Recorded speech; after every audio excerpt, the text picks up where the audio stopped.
Ladies and gentlemen, it's the Big Jiu-Jitsu Show, a member of the Pod Bros Network. Don't forget to go to podbros.com. Check out some of the other podcasts out there, see if you find something. And don't forget to go to bigjujitsu.com, click on the Amazon banner at the top, buy something through Amazon, and help support the show out a little bit. I'm Rob the Lord Humongous, and joining me today, as usual, the man who writes all of our articles. Maybe not all of them, but he oversees it. The man, Jonathon Hale. How's it going, Jonathan? Going good today, buddy. How are you doing? Oh, wiped out, man. Going a little late today. Yeah. You work hard at the training today, or what? Oh, a little bit, man. We had another class today. Like, I had no chance to come home at all. Usually I do, like, for lunch or right after work before I have to get my gi and stuff like that and head out to teach class. But today I had zero chance to get out there and, like, come home, see the wife, pet the dog, anything like that. Those days there seem to drag you down pretty quick. I felt like that was me yesterday. It took everything I had. I got up and went to work, and I always go to the gym on my lunch hour, and I just didn't have it. I had to make myself go, and had to make myself go to jiu-jitsu last night. It just didn't feel good. It's funny how that works out, because like one of my students, Brian, out in Kaiserslautern, he talked to me about bulletproof coffee, and that is really really helped me, get through the day. But today I'm just like at the point now I'm just dragging ass. But it's also 9:30 at night here. Well, it's only 2:30 here, so I don't have that excuse. But I'm not a coffee drinker. I never have been. I rely on sheer internal energy, and I just don't have it right now. But we had a couple of days ago, I would literally wore shorts and was walking around in tank tops and all that stuff. And then yesterday it was spitting snow, and it's just, the weather's so stupid here. Yeah, I think the weather does play a good factor in, like, your energy level, because I can tell you, when it's warm outside, I'm ready to do whatever it is, like whatever anybody wants to do, within reason, obviously. But somebody's like, we have a big pool in our backyard, so we spend the entire summer in the pool swimming, going, and it definitely makes a difference. I couldn't do that time. I know I couldn't. Nah, but like the winter out here, the winter's cool. I do like the way the winter is, but man, I miss my warm summers, my springs, and I'm actually really looking forward to setting up the hammock on my back porch and just kind of hanging out, watching some Jason Scully videos and relaxing. When are you coming home? Aren't you coming home here before too long? Yeah, I'm actually going to be heading back, at the end of this month. So, like, March 29th, I'm flying out of here. I'll be heading back to North Carolina. Already talked to Brad Acosta, who's a brown belt at a TFTC Academy in Cary, which is my stomping grounds, and he will be on the show around that time. So hope you guys are looking forward to an interview there. And of course, we'll be able to talk. It'll be a little easier since we'll be, somewhat within 2 or 3 hours of each other. Yeah, it makes a huge difference when there's 6 between us. Yeah, 6 at the very least too. So like when we get Sean involved too, you start getting 9 hours, 10 hours. Yeah. So speaking of interviews, though, we've had some pretty amazing ones here these past couple weeks, haven't we? Yeah, it's actually been kind of crazy. Like, we're pumping out episodes twice a week now. That was something I wanted to do originally, but based on just life and, now that we got kind of a big group of people, not necessarily big, but big for the podcast, for like, we have Matt, and we still have Sean. That makes it a little easier to do 2 a week, because there's going to be somebody that's going to be available for, for talking or whatever it is. Yeah, running our mouths, however you want to classify it. It wasn't me bullshit on the mic, pretty much. Fuck. Yeah, it's been nice. The outreach that we get from people and the positive response we've been getting. It's been a big, I guess, not really ego booster, but it makes you feel like you're doing something good, something positive. Yeah, it's a sense of accomplishment, I guess, is the best way to put it, because, I'm trying this year I'm trying to be like a Jedi. I know that's super fucking dorky, but I don't care. So I want to be, very positive. I want to be like Yoda. Was Yoda ever pissed off? Nah. Was Yoda ever angry? Not really. He just did the Force and taught people how to fight with lightsabers, and I'm trying to do that, like trying to really push out all this negative stuff. So having that coupled with like, wow, we're actually, I can say like, oh yeah, I do the podcast, or I randomly see people online suggest that somebody goes on the Big Jiu-Jitsu show, or they say, what's one of your favorite podcasts, just in random like mixedmartialarts.com threads. They say, listen to Big Jiu-Jitsu. Like, feels good. Feels like we're actually doing something. Yeah, it feels like we're starting to be one of the go-to people, and that's nice. It is. It's very nice. But I kind of let my Jedi thing slip a little bit yesterday, I guess is the best way to put it. You were kind of listening to me talk about it. Yeah. Yeah, well, how about you go ahead and give us the backstory on the GoFundMe issue? Okay. So I do have very strong feelings about GoFundMe because I understand, it's a tool that is used for people to help promote, like help raise funds for whatever it is. And I really get it. Like, there are people, a good example of one I donated to not too long ago, which, sucked to donate to, was the Hug Lady from Fort Hood. Her medical bills, happily donated to that because... Right, and there's people all over the world using GoFundMe for medical bills and, emergency surgeries and stuff like that, which is absolutely 100% what it's for. Keep going. Now, I also understand there's some people struggling with wanting to reach their goals, and I get that too.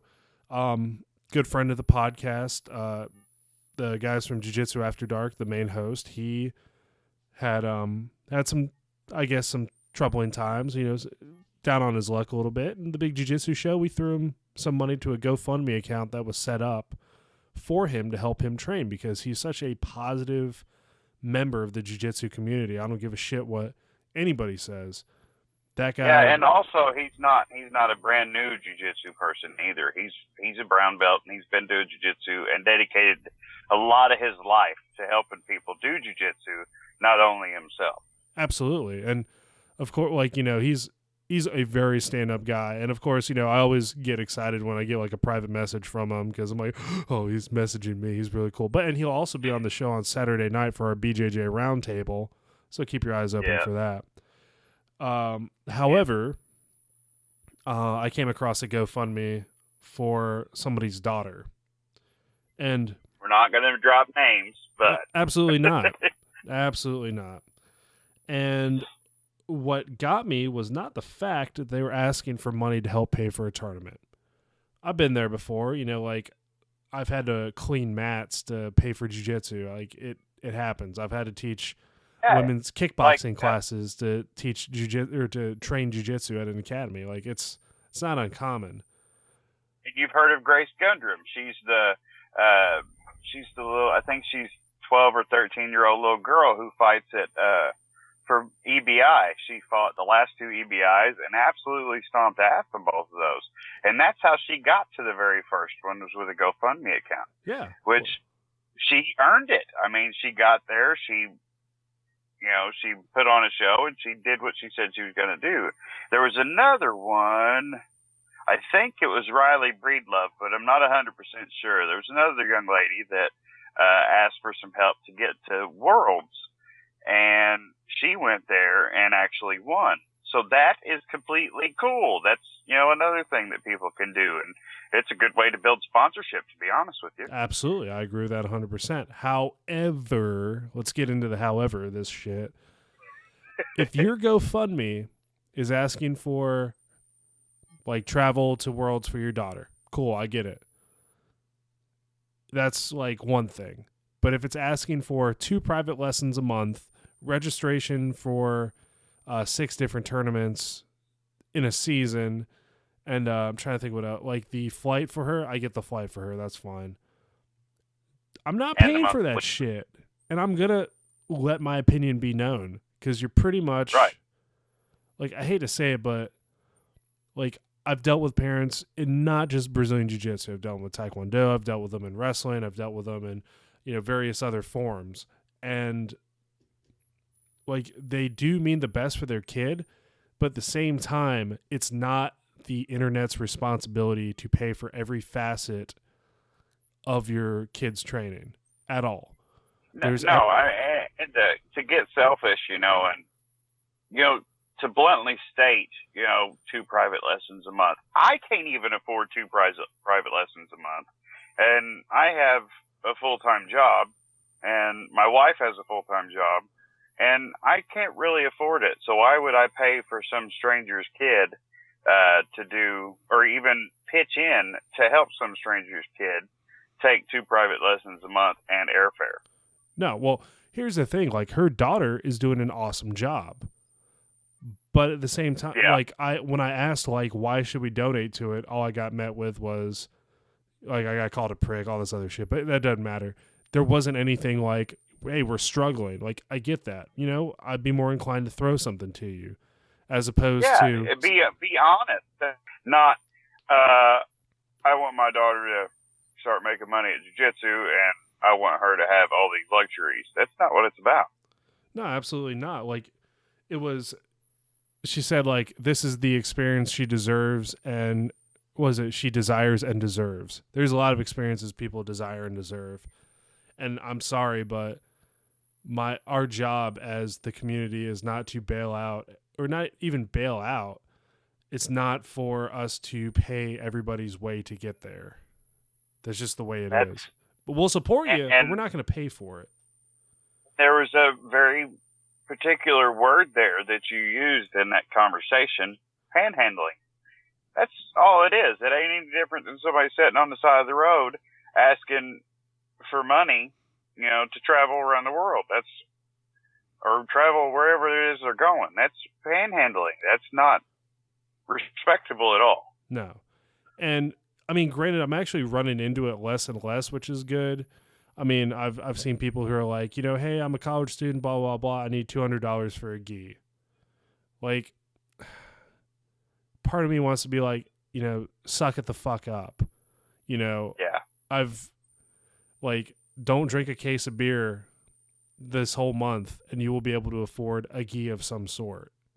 I don't know. And Tom DeBlas put a post on his Facebook page just a couple days ago that said, to the man that can't afford jiu-jitsu classes but can afford a pack of cigarettes every day.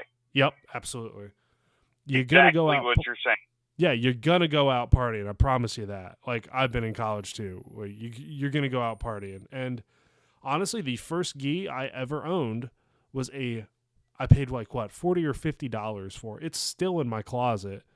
I mean, granted, it's been washed and dried so much that it's now like an A2.5. But my first gi was given to me by my coach because I couldn't afford to pay for one, and I paid him payments on it for a month or two, I think it was. But that was my first gi. But this now, everybody listening, don't take this as a woe is me. We've had it harder than you. Trust me, I've had the dick measuring contest of like, oh, well, my training was harder, or oh, like a good example is, oh, my basic training was harder. Like, it's a terrible dick measuring contest.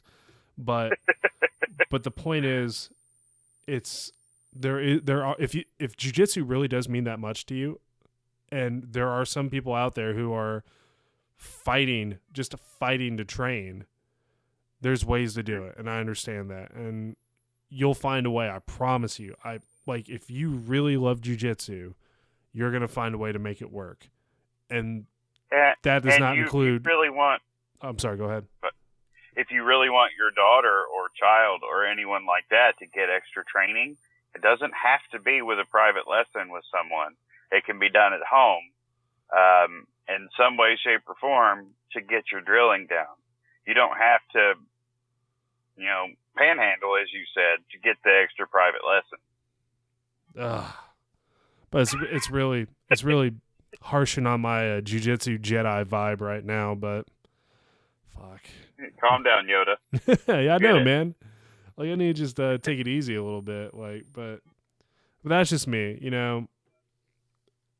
Like, think of, there will be a way. I know hopefully there's somebody out there listening to this who is doing whatever they can to train jiu-jitsu, and I say you're doing an awesome job.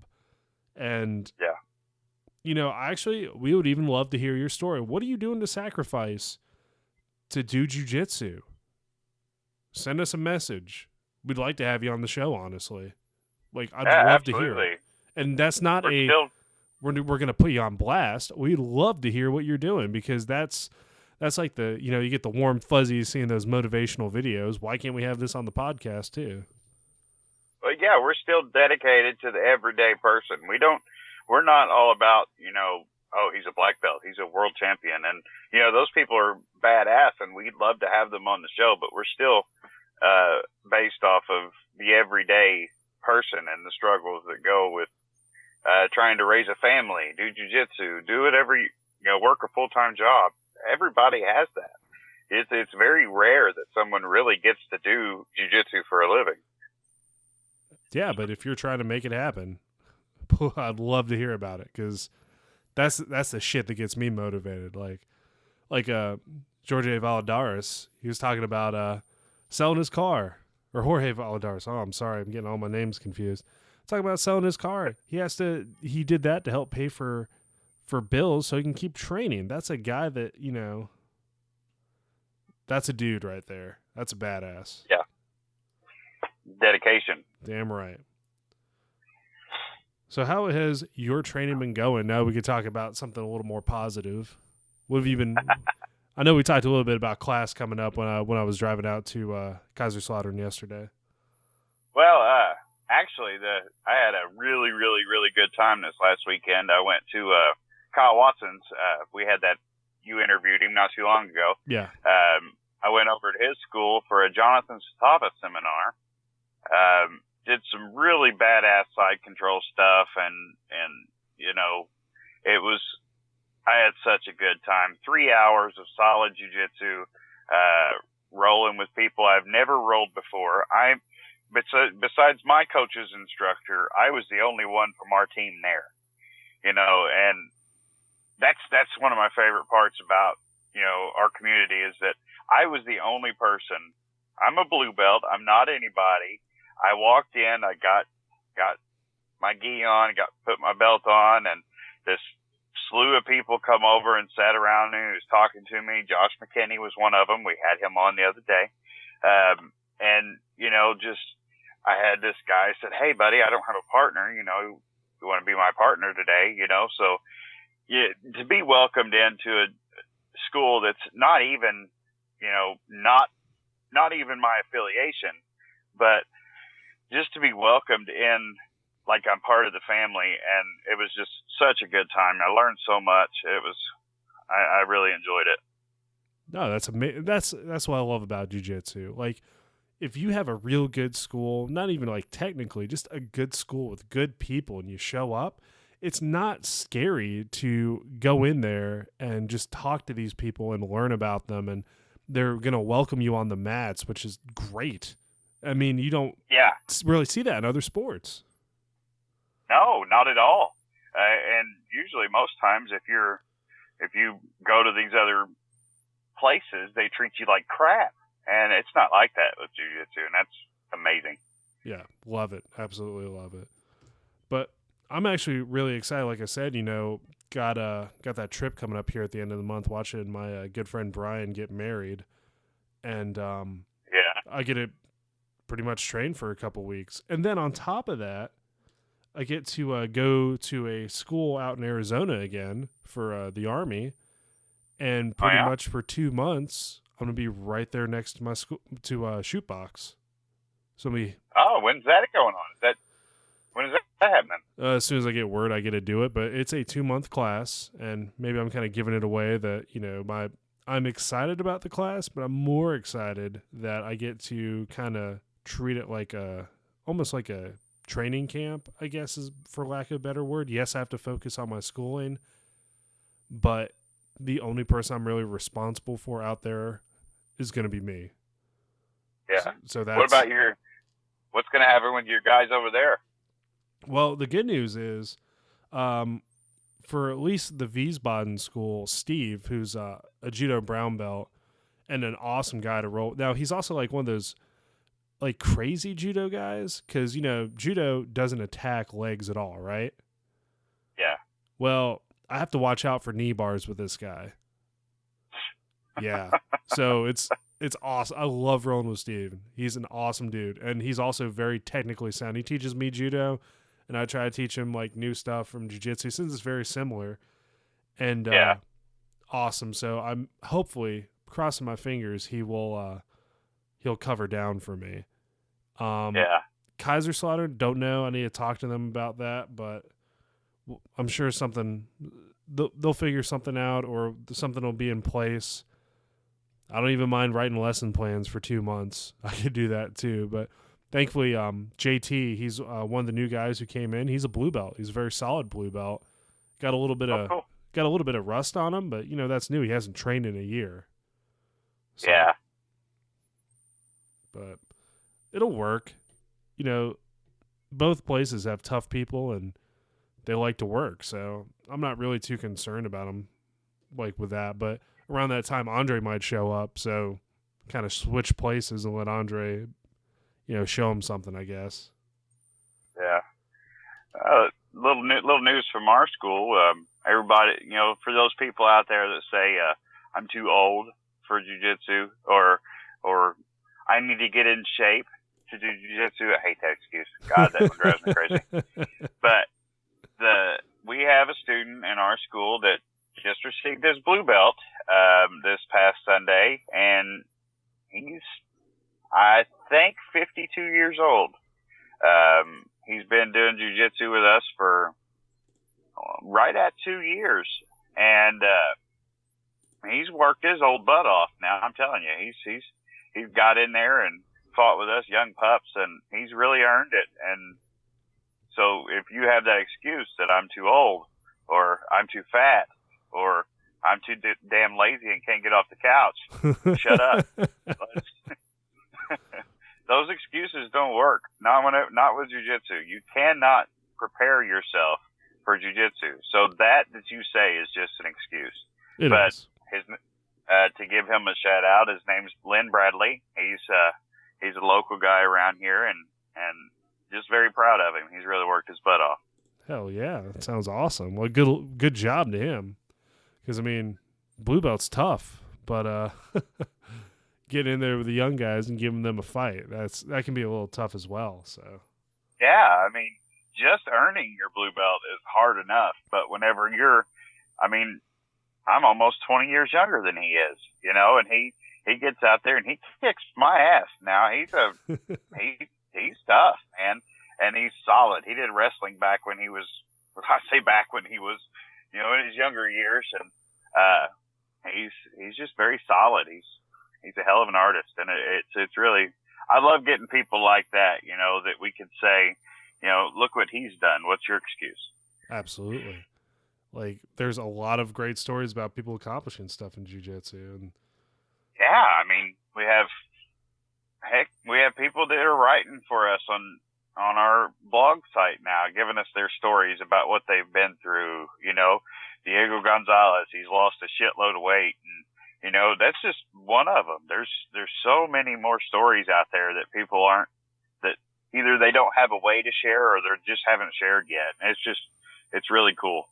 Yeah, I'm excited to hear about all of them. So maybe this whole me being positive thing, I wonder if it's getting on people's nerves yet. I don't know about that, but they'll get over it. Yeah, they can get over it. But hey, I did get a question. A guy named Nick. What was his last name? He was asking about training in multiple schools, and you, of all people, are probably the best one to answer this question. He says that due to having to travel and having to move and all this stuff, he's trained at 3 different schools in a short period of time, and we all know that most Brazilians would consider that being a criança. But what is your advice to him as far as making friends and really, being able to adapt? Well, it's a really weird thing to me, I guess, because like now this is my 4th time moving. Like I've been to multiple schools, so you show up at a school, you make those friends, you move, and you're depressed, and you gotta go find another school, and you make friends, and you move, and you're depressed. Because I mean, that's just the way the Army is right now. But yeah, you travel because you have to. Yeah, I got to. Like, I have no choice. So I mean, if he had to move because like his parents made him, I don't know how old he is, but I don't either. so he moved because of school, or he moved because he got a better job offer, or he moved, like, whatever the reason is. Like, there shouldn't be any animosity from anybody from the schools, because it isn't like I'm here and I say, you know what, Coach so-and-so is doing a shitty job. I don't win tournaments under him. I don't do any of this other stuff. Then I'm going to go find another school. Or you just like, yeah, I'm not really feeling the promotions here. I'm going to go to another school. Like, that's one thing. Which that does happen a lot. It does. And I mean, there are good reasons sometimes to do that. I mean, I've run into it myself. I mean, going to one school and being like, nah, not for me. I'm going to go to another school. Yeah.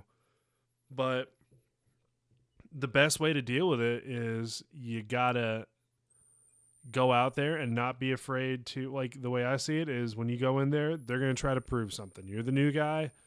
They're all buddies there. They're not going to let you in their group until you either, show you're not an asshole, or, you kind of prove yourself, I guess is the best way to put it. Depends on the type of school. Like, so I think it's a little easier as a higher belt, because you're going to jump in there and people are like, oh shit, like, oh, he's a brown belt. Cool. Maybe I can learn something from him. Or, there's not the, oh fuck, here's this new white belt. He's probably a spaz. There's no like real stigma to, or no real like, preconceived judgment, or like you don't have these ideas of them. But I don't know, man. You go in there, you introduce yourself, you be personable, you talk to people, you figure out the school. Don't be afraid to, roll with people. Don't be afraid to tap. Remember, it's not the Abu Dhabi finals. It's training, and you can't win training. You can only just improve from it. And if you go in the gym and you beat everybody, then okay, what have you proved? Nothing really. Like, it's not something to really hang your hat on. Or even if you go in there and you lose to everybody, it's the same thing. It doesn't really matter, because it's training. So make friends, talk to people, tell them your experiences, and just be open about it. That's probably the best way to deal with moving schools. And when you leave, is it going to suck? Absolutely. I can't think of any time I've been like, man, thank God I moved. I was really getting tired of this fucking jiu-jitsu school. It's depressing every time. So hopefully that gave you some, like, insight in moving. But always stay friends with them. Always try to, be engaged with them too, because regardless of the circumstances of moving, they helped you in some way, and they are your friends. And don't be like, well, that jiu-jitsu school is done. Fuck them. Like, yeah, they're still your friends, and you guys have trained a lot together, or maybe not, but they're still hopefully good people. And if you made them as friends in a jiu-jitsu school, you need to keep them in your life. That's just the way it is. Right. No, and if you do leave a place and it's negative, if you leave because, I don't know, a person treated you badly, or you had a really bad experience, I'm not saying hide that from people, because I sure as shit won't. No. But don't shoot out there and broadcast, this is what they did, being those big time drama makers and blasting their names. I talk about my last experience with my first school, and, just because they were the classic fall in, douchebag school, I guess. But I don't say names, and I would never drop names and say, this is where it was at. And, it's different to warn people, that this is the kind of stuff that's out there. It's another thing to slander a name, to drop someone's name and to really jump through hoops to really crush someone. Yeah. I mean, they're not going to get along with everybody. Trust me, there are plenty of people in the Brazilian Jiu-Jitsu community who do not like me, and that's okay. Yeah. Maybe it's my mouth. I don't know, but you know, maybe, but just if you leave for bad reasons, I've been guilty of it too. I've let my temper get to me, and pretty much post up Facebook statuses of fuck this guy because blah blah blah. He stole our equipment, left the school, took tuition. Now the school's about to close. So Right. like, if you were there, you know exactly who the fuck I'm talking about. If not, Yeah. I mean, I'm not going to put it on the air. Sorry. Yeah. But And a lot of times my wife has to be the one to jump in and say, "Hey, you're being an asshole." But sometimes you really need that person to do that. And, I don't have a filter. And 90% of the time, I don't give two shits what comes out of my mouth. But I also got to think that it's not my name that I run in the ground. Now that people hear me on our show and they see the stuff I post on Facebook, and being affiliated with our school and all this other stuff, I really have to think about stuff like that before I really open my mouth. And like Adam Marburger said in that interview, he said that they really watch for, make sure you're not one of these people that are talking one way and being really disrespectful and rude on social media. You really got to think about that if you want to have a future in anything public related. Oh yeah, absolutely. I mean, it's like even small things, like you said, being affiliated with school, being affiliated with a team. If you're driving down the highway right outside of base and there's the jiu-jitsu instructor hanging out the side of his car, flipping people off because they keep running down the shoulder, you're like, Yeah. I don't think I want to train with that guy. Like, Yeah. one of my old warrant officers said, you're always on your job interview, and the way you act is going to be, no matter how private you think it is, the way you act is going to be seen. That's just the way it is. That's true. And so many times I've wanted to just walk up to people and be like, and really tell them what I think, and especially other martial arts places or people and stuff like that. And my coach is like, we don't have to do that. Nope.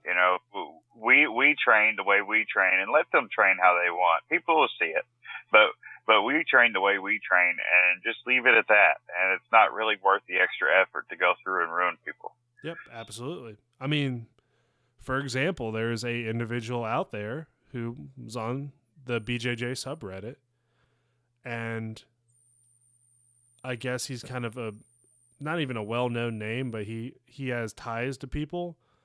And in public forum, he'll act fine, but in private, he acts like a dick.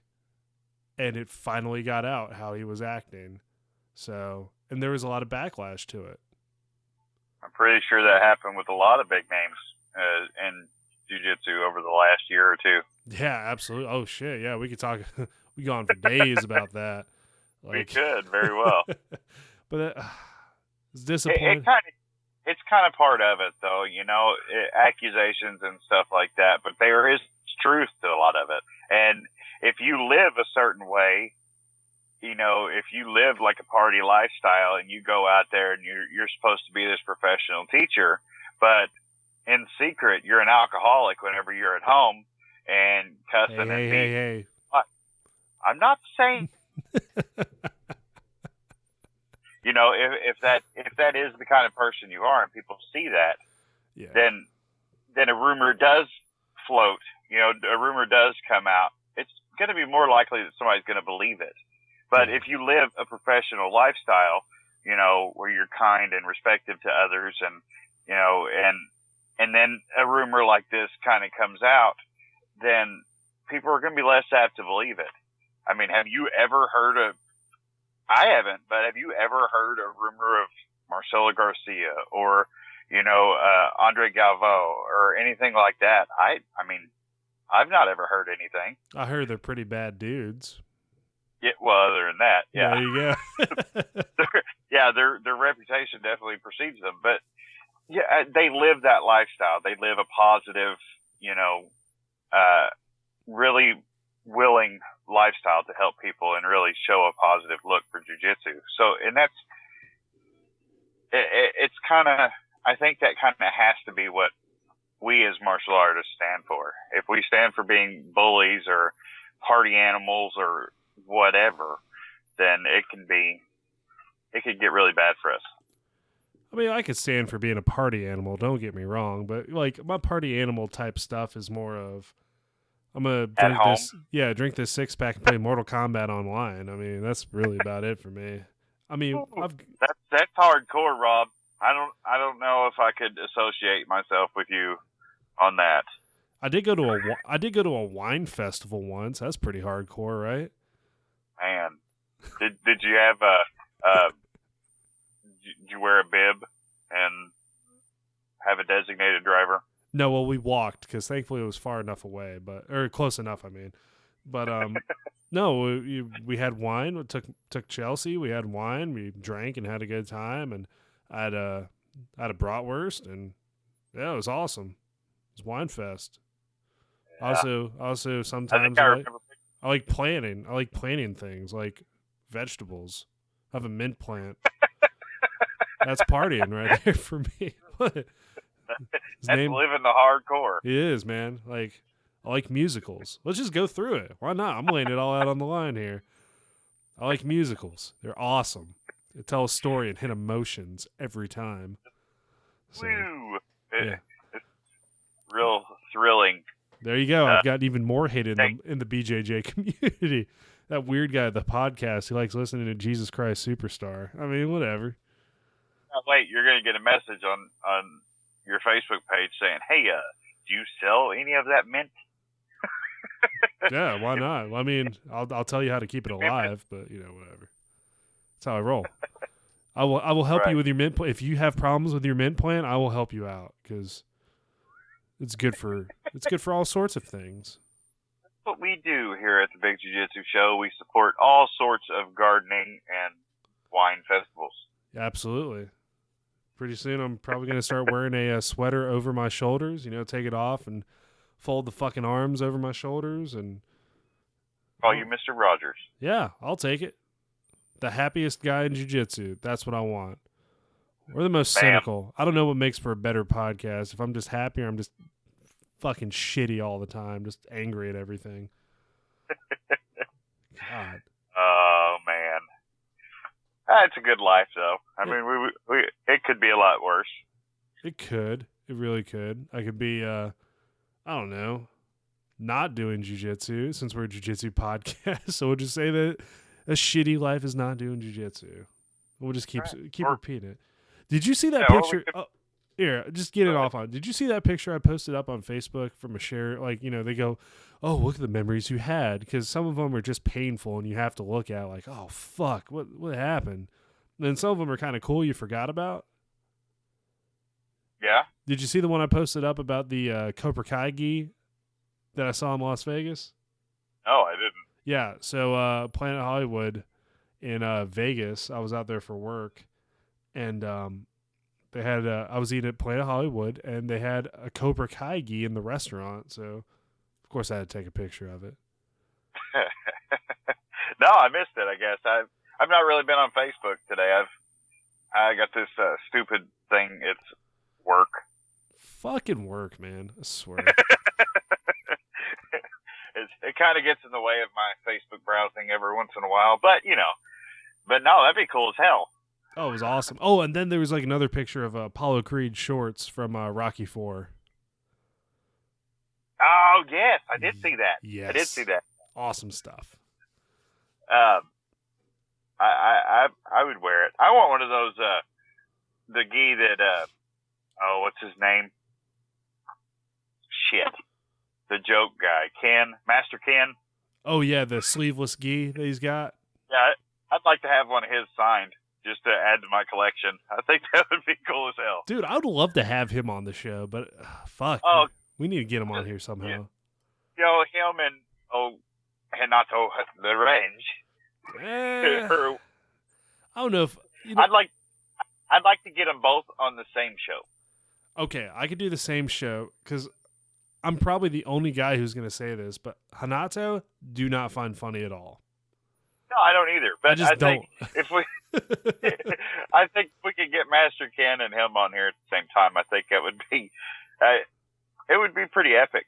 I'm pretty sure. I don't think we would be able to understand half of what Hanato says, but I think it would be pretty good.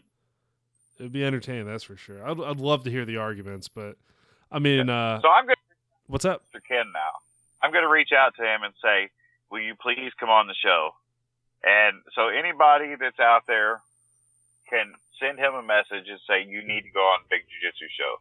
Let's just blow up his social media and give him absolutely no choice but to come on the show with us. He's got to come on the show. I want to talk about Thrust of Freedom kata, because like I said, I got my traditional martial arts background, and I will practice it and I'll put it on video if he comes on the show.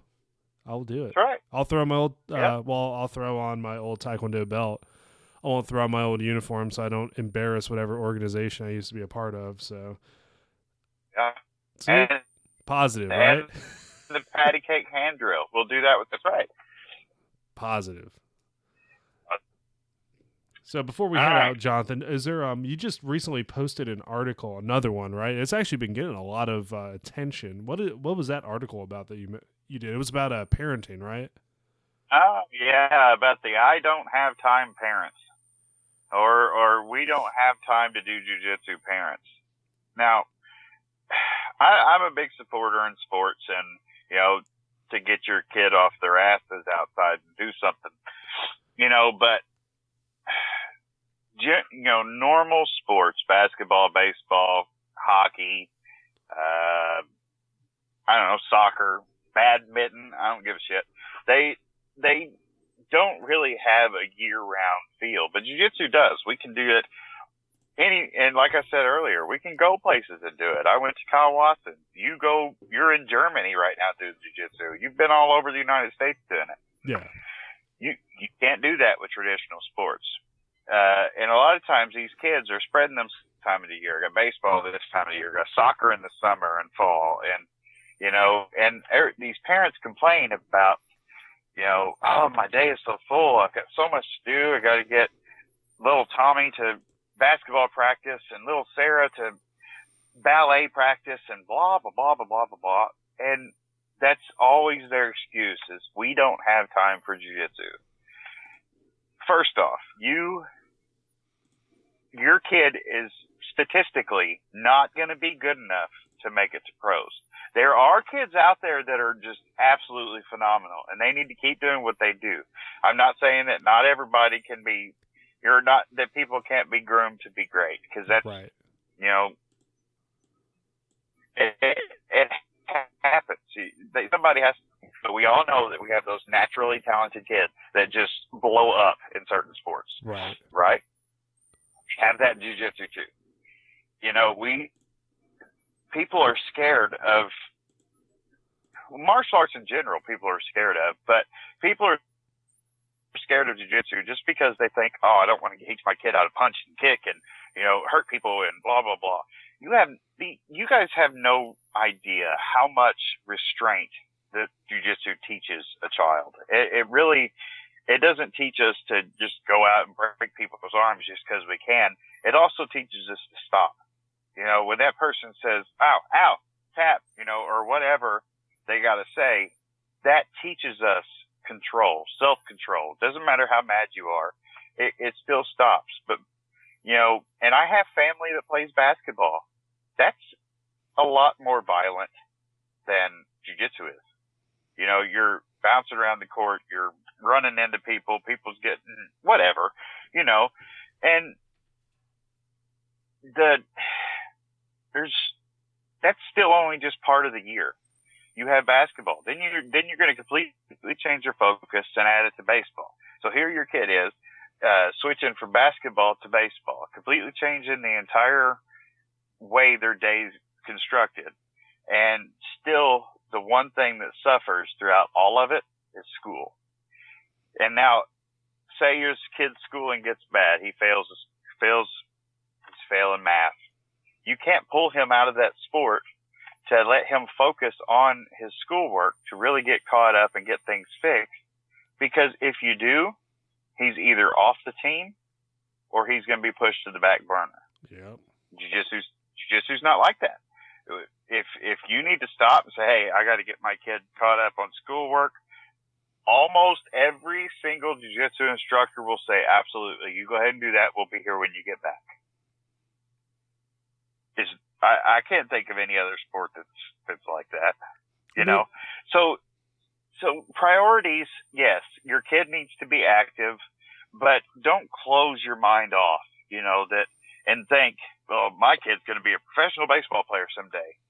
Awesome. You have faith in your kid. You know, I really respect that. I don't like a parent that has no belief in their children. That's awful for any kid growing up. But have some realistic thoughts. Teach your child some sort of self-defense. It doesn't have to be jiu-jitsu. Any martial art will work. Boxing even. Boxing's not even a martial art, but it will teach your child self-confidence and self-defense and the ability to really defend him or herself. If you throw them out there on the basketball, whatever it is, that's going to end. Whenever your kid either, 5% of every child that starts a sport in the entire world will make it to play in college. And only 8% of those 5% will make it pro.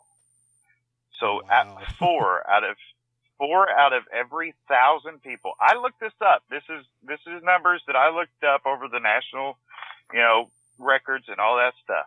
So 4 out of every 1,000 kids will make it pro. That's crazy. That's that really does put it into some perspective, though. Like, and usually, I guarantee, I bet you this. I bet you the ones that go pro aren't the ones whose parents are cramming it down their throat. Absolutely. Those are the kids that love it, that absolutely live for it. In the off season, that's all they want to do is do that one sport. Not these kids that bounce from sport to sport to sport to sport. It's that one kid that says, hey, can I go do batting practice with so-and-so, in the off season? Or can I go to the gym and shoot some, or whatever? These are people that are focusing on that sport. There are those rarities, Bo Jackson, Michael Jordan, these people that just naturally are pros at everything they put their feet into. Right. But that's very rare. I mean, to be honest with you. It is. Absolutely. So, I like it. I will, I'm glad parents will support their kids, but hey, I ain't going to pay for your private lessons. Just saying. Absolutely. And, a lot of people that hear this will say, well, not everybody will get their black belt. That's completely true. But jiu-jitsu and usually most martial arts, it is 100% possible for everyone that starts a martial art. It is 100% possible for that person to make it to black belt. Absolutely. There's not a finite number of black belts they're handing out. There are a finite number of positions on the Lakers, though, Absolutely. Yeah. And no one can look a kid in the eye and say, it is absolutely 100% in your control that if you want to play for the Chicago Bulls, you can. I mean, I guess I could say that to a kid by the line, but I'm also... Yeah, that kid, even the coach of the Chicago Bulls or whatever, doesn't have 100% say in any of those facts. But that kid, it may be 20 or 30 years from now, but that kid, if he says, I want to get a black belt, he can do it. Period. There's nothing that says he can't. Even a physical, handicap. Look at Jeff Real. He's got one hand, and I don't know why he lost his other hand. It's some sort of disease or whatever. He's a hell of a black belt in jiu-jitsu. There's other people that don't have any legs that have black belts in jiu-jitsu. Yep. There is nothing in this world that says you yourself cannot get a black belt. You are 100% possible that you could do it. You're the one in control of your own destiny in jiu-jitsu, and hopefully you take full advantage of it. So, That's right. before we get out, do you got anything left for the listeners before we end the podcast, Jonathan? Every time, Head Nod Squad. Go on Facebook and facebook.com/Head Nod Squad. Follow the trend. We're getting bigger. Website should be up in the next couple of days. I talked to Adam earlier. He said it should be up in the next couple of days. Josh McKinney at the Josh McKinney and Big Jiu-Jitsu Show. We are on Instagram at Big Jiu-Jitsu. We're there. Come see us. Yeah, give us a like, follow. We'll follow you back. Yeah, we will. If we all like I it, got. we like what we see. Show me what you got. If we like it, right, we'll follow you. Even some of you that we don't like, we might follow you just to bitch at you, but we'll still do it just to see how many people we get to play. Absolutely. All right, so ladies and gentlemen, once again, this has been the Big Jiu-Jitsu Show. Don't forget to go to bigjujitsu.com and follow the Amazon banner at the top. Buy something, help us out, or buy a Big Jiu-Jitsu t-shirt because currently all of the XL white t-shirts are sold out. We're going to have to order more stuff now. Yeah, dude, we're going to have to start ordering more shirts again. That's right. We're doing good. People like the shirts. I think everybody likes a Sasquatch or something like that. I think so. But I think we may need to change up the stance a little bit. Hint, hint, hint. We might get something new come out soon. Yeah, maybe. We'll see. More than likely, though. So don't forget to like us on Facebook, facebook.com/BigJujitsu. Twitter at Big Jiu-Jitsu, and then also all of our podcast episodes can be found on iTunes. Please give us a like, 5-star review, rate us, or if you hate us, give us a 1-star. We saw that one guy. I don't know who it is, but it's okay. I'm sorry our show didn't. Yeah, whatever. It's his opinion or her opinion. I don't care. But please give us a 5-star review so more people can find out about us. I can keep doing a podcast with my friends here. And you can keep listening to me attempt to be a Jedi instead of being the cynical Rob that everybody's come to hate. So, once again, I'm Rob the Lord Humongous, and we'll catch you all next time.